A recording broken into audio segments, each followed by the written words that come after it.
नमस्कार दोस्तों, रिजल्ट पाठशाला में आप सबका एक बार फिर से स्वागत है। तो हम आज लेके आ चुके हैं आप लोगों के लिए पेपर कट। तो पेपर कट आज 6 अगस्त 2022 का।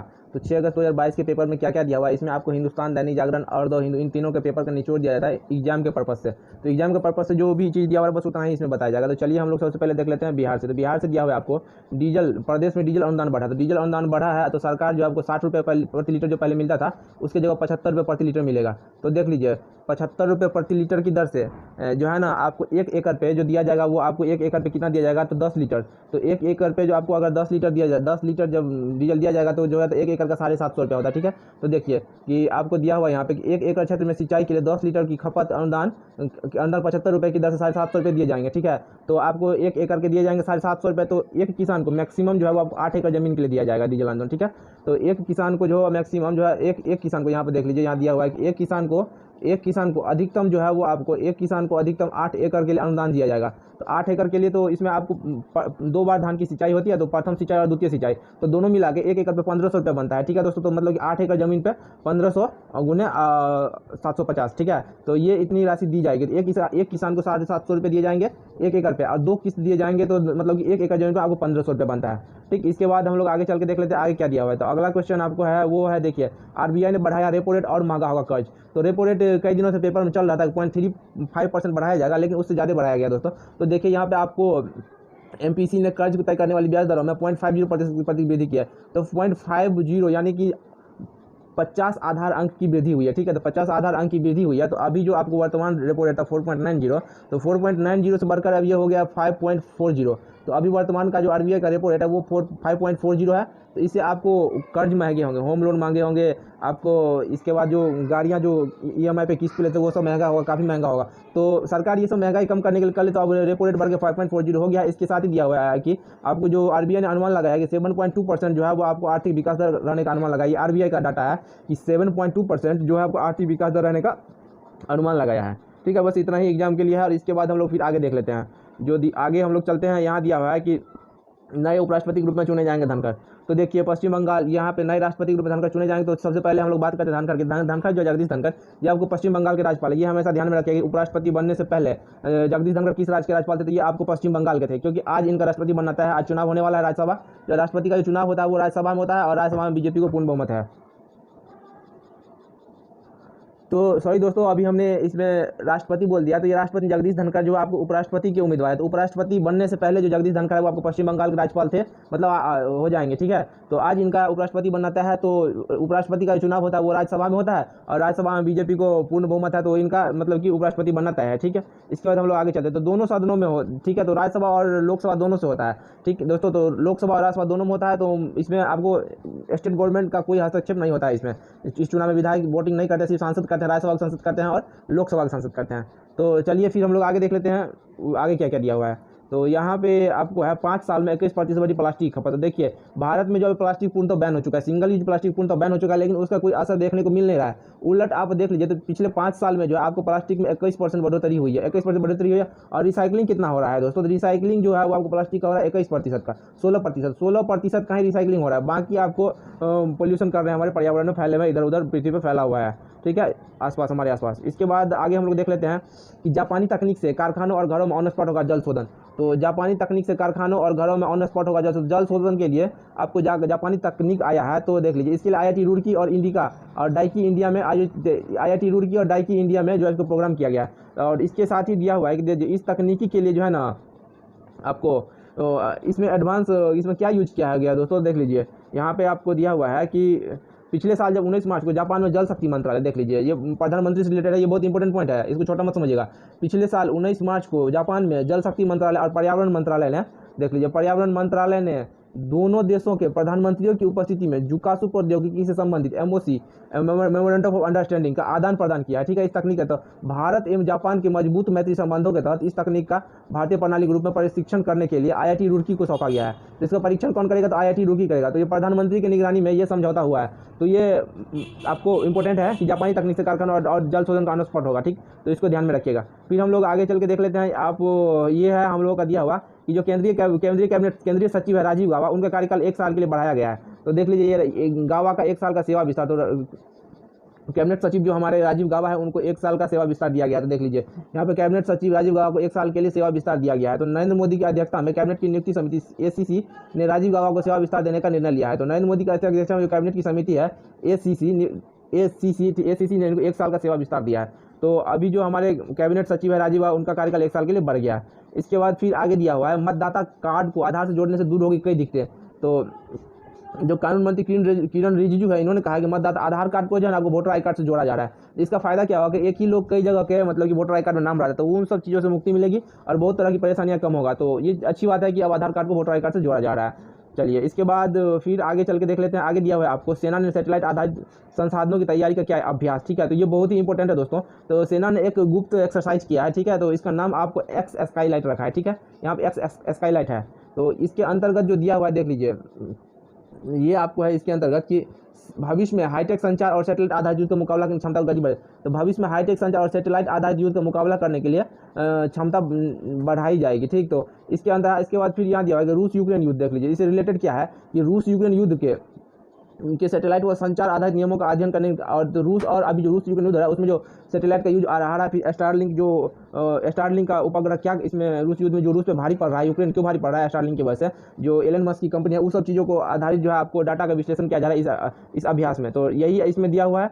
इसके साथ ही इसमें दिया हुआ है, देखिए इसमें क्या दिया हुआ है दोस्तों कि साथ ही यहाँ पे दिया हुआ है दोस्तों कि यहाँ पे देखिए भविष्य में हाईटेक स्पेस वार आधारित युद्ध की चुनौतियों का मुकाबला करने के लिए भारतीय सेना ने अपनी क्षमता बढ़ाने को गति दिया है। और इसके साथ ही यहाँ पे दिया हुआ है कि बेहद ही गोपनीय है, ठीक है, बेहद गोपनीय एक्स स्काईलाइट, ठीक है। इसका नाम आपको रखा गया था एक्स स्काईलाइट अभ्यास में देश के सभी सैटेलाइट युद्ध संसाधनों की संचालन तैयारियों का परीक्षण किया गया। ये बहुत ही गोपनीय तरीके से किया गया दोस्तों, ठीक है। और फिर इसमें जो इंपॉर्टेंट पॉइंट दिया हुआ है वो यहाँ पर यह है दोस्तों कि देख लीजिए यहाँ पर दिया हुआ है आपको भारत के लिए चीन से लगी उत्तरी और पाकिस्तान की पश्चिमी सीमा हमेशा संवेदनशील रही है। तो ये तो है ही, उसके साथ ही दिया हुआ है कि देख लीजिए कि दिसंबर 2025 तक सेना में जो है ना, दिसंबर 2025 तक देख लीजिए यहाँ पर दिया हुआ है कि दिसंबर 2025 तक सेना में मल्टी बैंड सैटेलाइट GSAT-7 भी लॉन्च हो जाएगा।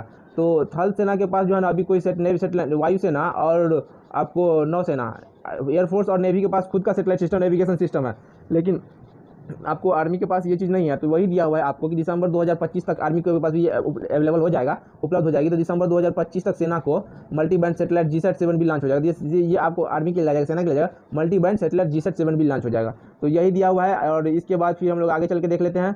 यहाँ आपको दिया हुआ है ट्विटर ने नई दी भारत में चल रहे मुकदमों की जानकारी। तो अभी आप लोगों ने देखा कि हाल ही में एलन मस्क ने ट्विटर को खरीदा था, जो काफ़ी चर्चा खबर हो रहा। फिर अचानक से उन्होंने इस चीज़ का जो है आपको इस जो डील को कैंसिल कर दिया। तो डील क्यों कैंसिल किया, ये आपको एलन मस्क जब इसको कोर्ट में घसीटा गया तो उन्होंने कहा है कि देख लीजिए बहुत ही भावनात्मक रूप से उन्होंने कहा है कि ट्विटर जो है अब आपको भारत के अंदरूनी मामलों में दखल दे रहा है। तो एलन मस्क का क्या दावा है, देख लीजिए। एलन मस्क ने कहा कि दावा किया है कि ट्विटर ने भारत सरकार के खिलाफ जाकर दुनिया के तीसरे सबसे बाजार को खतरे में डाल दिया है। तो ये भारत के लिए एक बहुत ही पॉजिटिव कही है, या फिर उन्होंने एक भावनात्मक रूप अपनाया कि भारत के खिलाफ जो भारत सरकार की बात जो ट्विटर नहीं मानता है उस चीज़ के लिए कि जो भारत सरकार ट्विटर को भारत के कानूनों को मानना चाहिए और भारत सरकार जो निर्देश दे रहा है उसका सख्ती से पालन करना चाहिए। इस चीज़ के बारे में जो है आपको ट्विटर ने एलन मस्क को जानकारी नहीं दिया, इसी कारण से जो है आपको समझौते को रद्द कर दिया गया। ये एलन मस्क का कहना है। तो इन्होंने अपना ये तर्क दिया है कोर्ट में। फिर हम लोग आगे चल के देख लेते हैं, वो है कि 12 टन अतिरिक्त चीनी निर्यात की मिलेगी अनुमति।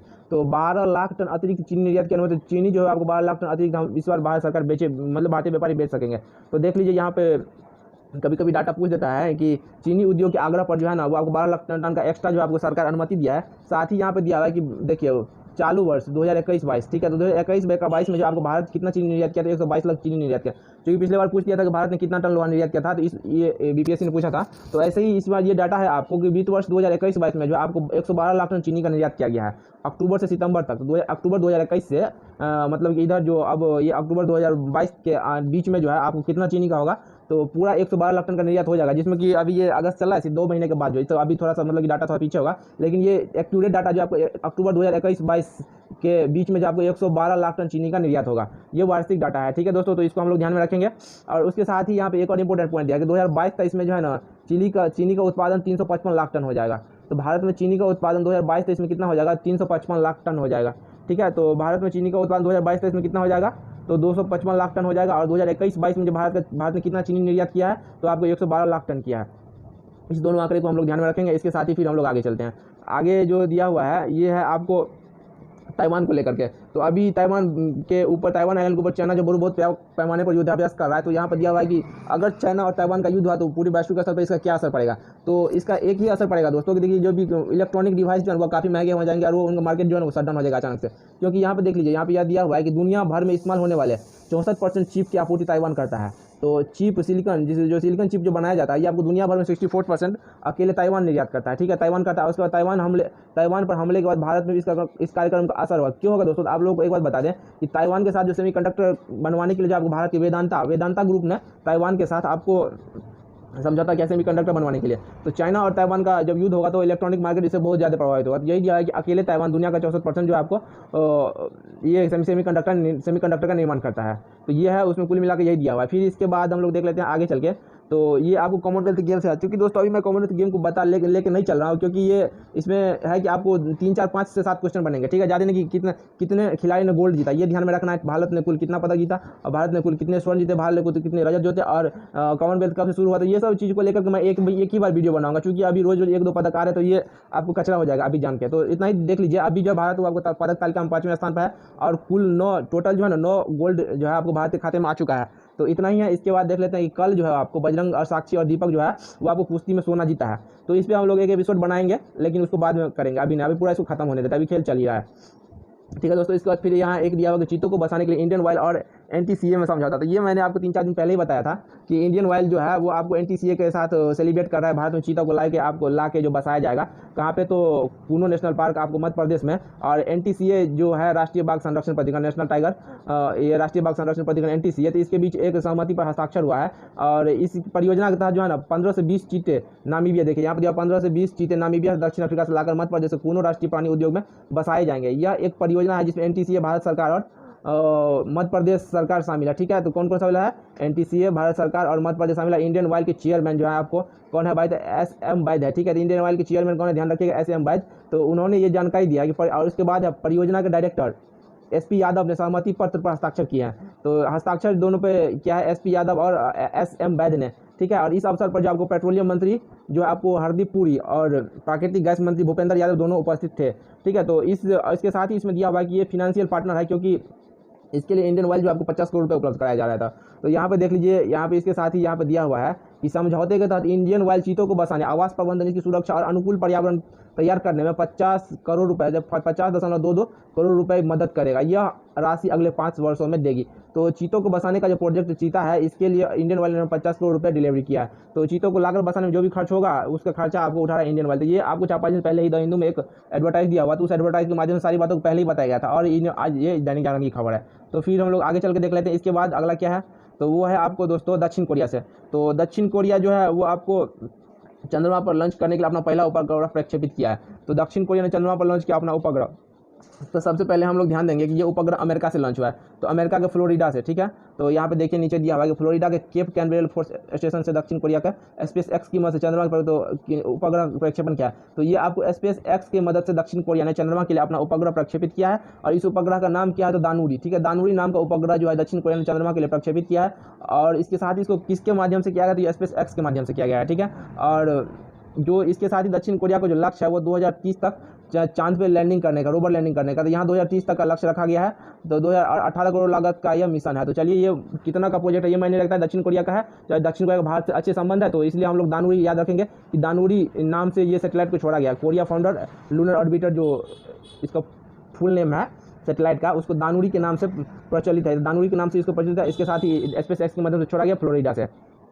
फिर हम लोग देख लेते हैं एक दिया हुआ है आपको स्वदेशी रेडियो फ्रीक्वेंसी के लिए पावर एम्पलीफायर का डिजाइन तैयार। तो स्वदेशी रेडियो फ्रीक्वेंसी पावर एम्पलीफायर का डिजाइन तैयार। तो इसके लिए आपको जो रुड़की, तो IIT रुड़की जो है ना और DRDO, ये दोनों मिल के जो IIT रुड़की और दोनों संयुक्त रूप से एक शोध कर रहा है और ये इस चीज़ को डेवलप कर रहा है। आपको रेडियो फ्रीक्वेंसी पावर एम्पलीफायर को डिजाइन कर रहा है IIT रुड़की और DRDO मिलकर इसको तैयार कर रहा है। इसका भी डिजाइन तैयार कर लिया गया है। फिर हम लोग आगे चल के देख लेते हैं, वो आपको दिया हुआ है, ये आपको है दोस्तों, देख लीजिए यहाँ पे है Vishwa Bharati hold event to review PM Modi book. तो विश्व भारती है जो आपको पीएम मोदी के लिए अभी एक बुक आया है मोदी @20। तो देख लीजिए मोदी @20 जो एक बुक आया है, ये बुक जो है वो कोई किसी ने लिखा नहीं है दोस्तों, ध्यान दीजिएगा, इसका कोई प्रॉपर कोई राइटर नहीं है। तो मोदी के अंतर्गत जो काम करने वाले आपको मंत्री अधिकारी है उन सब का टीका टिप्पणी मोदी के बारे में किया गया। तो उसी टीका टिप्पणी को एक किताब बना दिया गया जिसका नाम दिया गया द मोदी @20। ठीक है, तो ये वही चीज़ है। इसके बाद फिर हम लोग आगे चल के देख लेते हैं, ये दिया हुआ है आपको